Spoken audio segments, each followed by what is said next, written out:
and of the United States Senate, and who will bear true faith and allegiance to all Americans of all creeds and all races in the office of President of the United States, the Honorable John F. Kennedy.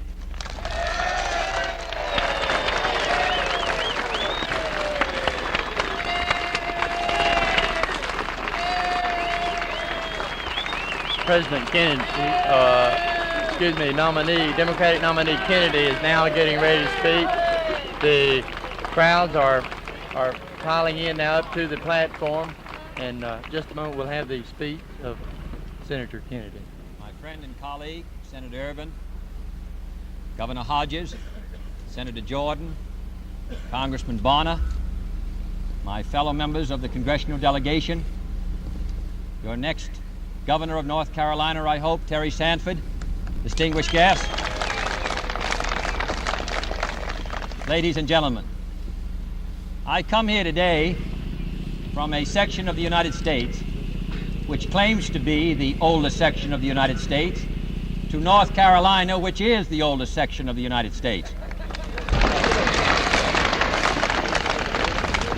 And I'm very grateful to be the guest of Eastern Carolina College.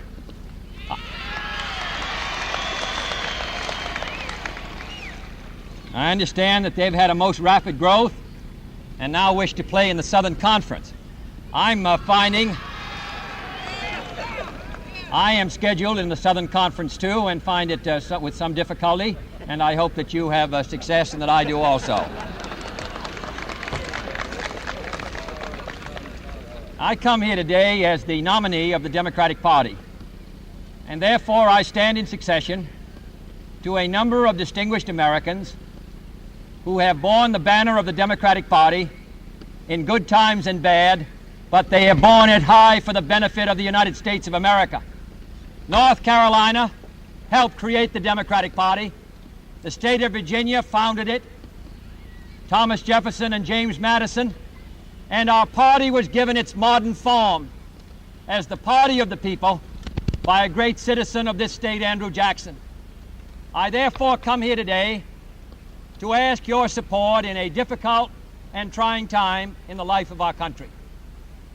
I do not run for the office of the president, saying that if I'm elected, life will be easy. I think to be an American citizen in the 1960s will be a difficult and hazardous occupation. I believe that this is a great country, but I do believe it can be a greater country.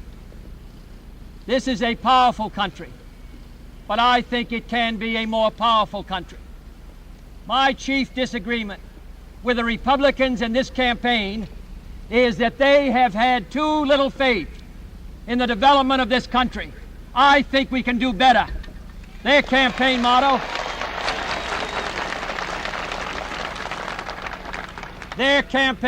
has been, "You've never had it so good."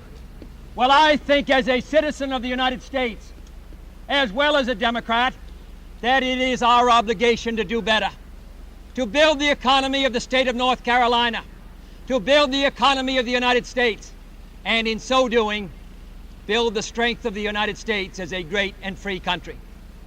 I think what Woodrow Wilson and Franklin Roosevelt and Harry Truman recognized was that this country cannot be strong and powerful in its world position unless it is strong and powerful here in the United States. I think that there is a direct relationship between the deterioration of our relative standing in the world in the last few years and the fact that we haven't moved ahead here at home fast enough. Last year, the United States had the lowest rate of economic growth of any major industrialized society in the world. And when we grow at home here slowly, our prestige and power and influence around the world begins to diminish. Here we are, the richest country on earth, and yet in a hungry world we find ourselves unable to use in an imaginative and affirmative way the great surpluses that the Lord gave us. Here today in the richest and most productive tobacco country in the United States, I come as the Democratic standard bearer, affirming the confidence and faith of the Democratic Party in a strong agricultural program, I do not mind.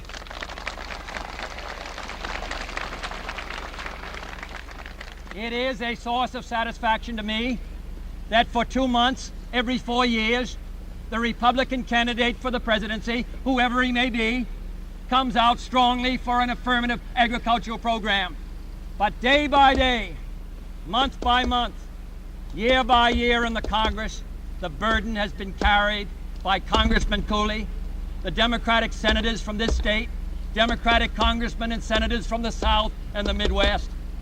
We believe, as Franklin Roosevelt believed in his day, in an agricultural program that lifts the farmer up, that does not liquidate him, that does not catch him in a cost price squeeze, that liquidates his profits and drives him into the urban centers of the United States. I stand in direct succession in a great tradition which I think has meant a good deal to North Carolina and to my own state of Massachusetts and to the United States. I ask your support in this election, not merely as the Democratic standard bearer, but as one who has the greatest possible confidence and faith in the future of this country. Thomas Paine, during the American Revolution, said, "The cause of America is the cause of all mankind." I think in 1960 and in the next decade, the cause of all mankind is the cause of America. Our responsibility is to be the chief defender of freedom at a time when freedom is under attack all over the globe. The future will not be easy, but I do think that if we meet our responsibilities here in the state of North Carolina, here in the United States, if we build a better life for our citizens here, whether they live in the cities of the North or the South, or whether they live on the farms of this country, upon which our economy has traditionally depended, I think as we grow strong here, we hold out an inspiration to all those who wish to follow our example. The reason that Franklin Roosevelt was a good neighbor to Latin America was because he was a good neighbor to the people of this country.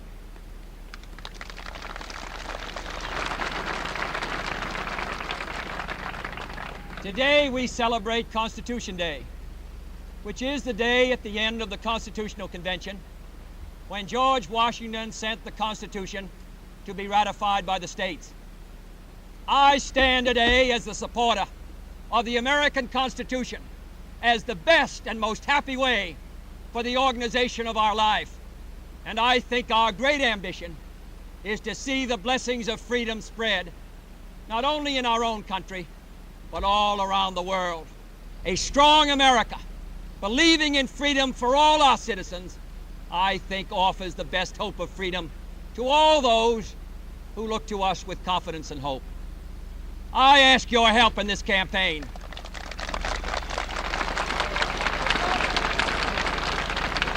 I ask your help, and I can assure you that if we are successful, it will be my daily task to care for the needs and the hopes of our citizens, and also to defend the United States in a time of great danger.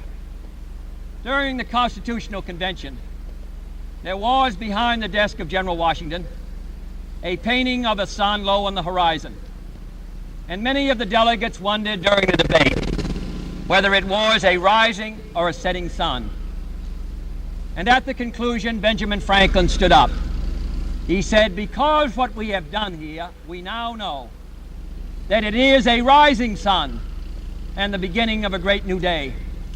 I think in 1960, it can be for the United States a rising sun and the beginning of a great new day.